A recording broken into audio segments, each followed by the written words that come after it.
চলে যান। আমি চিৎকার করে লোক জড়া করব, তখন আপনার মুখে চুনকালি পড়বে কাকা। শোনো, আমি তোমার তিনটি শর্ত পূরণ করেছি। আমি আমার একমাত্র সন্তানকে আমি নির্বাসন দণ্ড দিয়েছি, আমার স্ত্রীকে তালাক দিয়েছি, আমার 9 লক্ষ টাকার জমিদারি আমি তোমার নামে উইল করে দিয়েছি। প্রতিশ্রুতি অনুযায়ী তুমি আমাকে স্বামী বলে গ্রহণ করবে, তা না করে তুমি আমাকে কাকা বলছো। এই গরব চুপ রও জানোয়ার, তুই কি করে ভাবলি কাজী বংশের মেয়ে এক স্বামীকে ছেড়ে আরেক স্বামীর ঘরে যায়? কাজী বংশের কোনো নেওয়াজ নেই। যে দলিল তুই আমাকে দিয়েছিস, তোকে কুকুরের মতো রাস্তায় ফেলে জুতার বাড়ি দেব, জানোয়ারের বাচ্চা।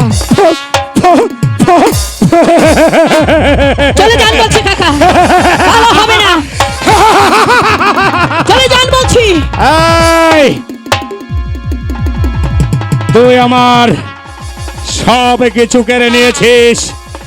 আমি আমার জীবনে যা চেয়েছি সব পেয়েছি, শুধু তোর কাছে আমার ব্যর্থতার পরিচয়। না না, আমার আকাঙ্ক্ষিত আশা আমি তোকে আমার বুকে চেপে ধরে আমার এই তৃষ্ণার্ত প্রাণটাকে শীতল করে তুলব। ধরা দে, আয় ধরা দে আমার কাছে। দেব না জানোয়ারের বাচ্চা, বলছি তো চলে যা এখান থেকে। আমি তোর জন্য কুকুর হয়েছি, আজ কুকুরের পশুত্বটা তুই দেখে নে। আজ এই নির্জনে আমি তোকে আমার বাহুবন্ধনে এনে আমি তোর কলঙ্কে কালি মেরে দেব। পারবি না, পারবি না।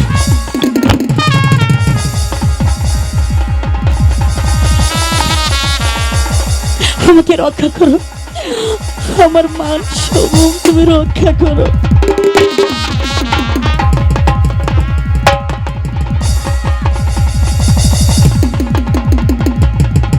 দোহাই লাগে কাকা, আমি আপনার মেয়ের সমতুল্য। তার কোনো কথাই শুনবো না।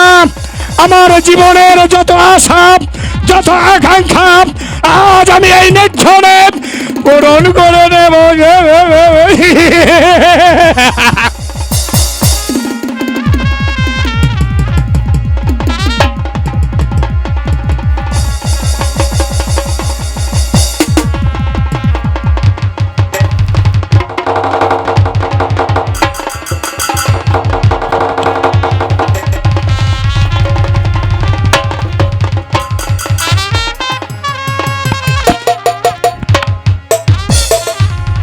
দোহাই লাগে ধরা দাও, স্বেচ্ছায় ধরা দাও। না কাকা, তুই আমার সব কিছু কেড়ে নিয়েছিস, আজ আমি তোর সব কিছু কেড়ে নেব, তারপর তোকে এখান থেকে ছেড়ে দেব।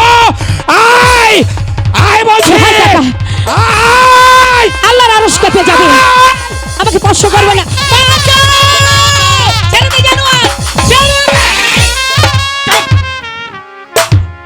চুপ। এই ডাক্তার, এই ডাক্তার, এই ডাক্তার,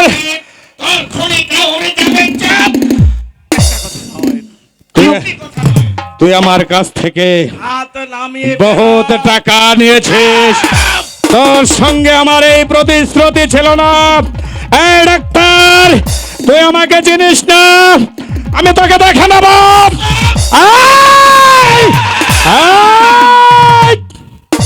আরেকটি কথা নয়, তুমি আমাকে বাঁচাও ভাইজান। ওরে বল, আমি জীবিত থাকতে শালগ্রামের কোন মেয়ের ইজ্জত এই পশুরা হরণ করতে পারে?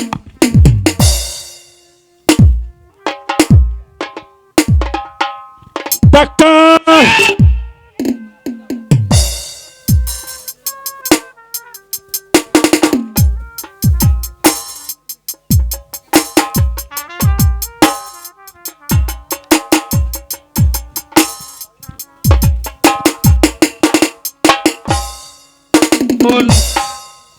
এই কার্ডটি নিয়ে তুমি বরিশাল কোর্টে যাবে। তোমার যে প্রমাণ আছে, এই প্রমাণ দেখার পরে তোমার স্বামীকে ফাঁসি দেবে। দূরের কথা, শাস্তি দেবার মতো পৃথিবীর এমন কোনো ভাইজান, আদালত নেই? তুমি আমাকে একটি অনুমতি দাও, আমি তোমাকে সালাম করতে ওরে চাই। বোন, সালাম নয়, সালাম নয়। তোকে আমি মন থেকে দোয়া করিনি।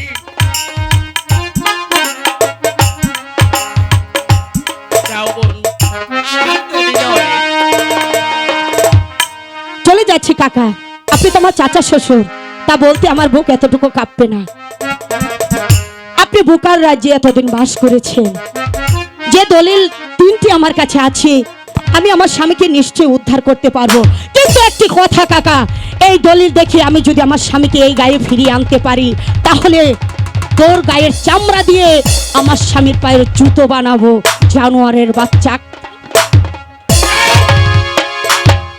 এই, এই ডাক্তার, এই, এই, এই, এই ডাক্তার, বল তুই আমার সাথে বেইমানি করেছিস কেন? বল, আমি তোকে খুন করে ফেলবো, বল বল। বোকা, তুমি সত্যিকারই একটা বোকা। মানে দাও, মানে তোমাকে বলছি ছেড়ে দাও। বল। আসলে অশিক্ষিত লোককে চেয়ারম্যান বানানো মোটে উচিত হয়। তুমি বোকা, তুমি অশিক্ষিত। কি বলতে চাও তুমি? তো তার কি রায় হয়েছে? না, তাহলে এখনো পর্যন্ত তো তার রায় হয়নি। এই মুহূর্তে যদি তুমি গুনাইকে পয়সা ঠিক নির্যাতন করো, তাহলে শালুক গ্রামের লোক মনে করবে তা তো তার স্ত্রীর উপরে কোন দৃষ্টি তুমি দিয়েছ, তাই তাকে তুমি মিথ্যে খুনে দেয় ফাঁসাচ্ছ, তাই তোমার বিরুদ্ধে শালুক গ্রামের লোক সাক্ষী দেবে। বন্ধু, সত্যি আমি তো এত কিছু ভাবিনি বন্ধু। কি করে বন্ধু, হলে মাথায় জ্ঞান থাকতে হয়, গাড়ির ঢিলো ঢিলো, আমি তো তোমাকে এই জন্যই এত ভালোবাসি বন্ধু। বন্ধু, আচ্ছা বন্ধু, এখন যেহেতু তুমি এই কাজটা করেছ, তারপরে তো আমি পাবে পাবে পাবে সত্যিকারে গুনাইকে পাবো বন্ধু। জয়। নিশ্চয়, তোমার কথা যদি সত্যি হয় তাহলে ভালো, আর সত্যি না হয়ে যদি মিথ্যে হয়, একটা কথা মনে রাখবে ডাক্তার, এই পৃথিবীর সবাই তোমাকে ক্ষমা করতে পারে, এই চেয়ারম্যান জালালউদ্দিন ক্ষমা করবে না।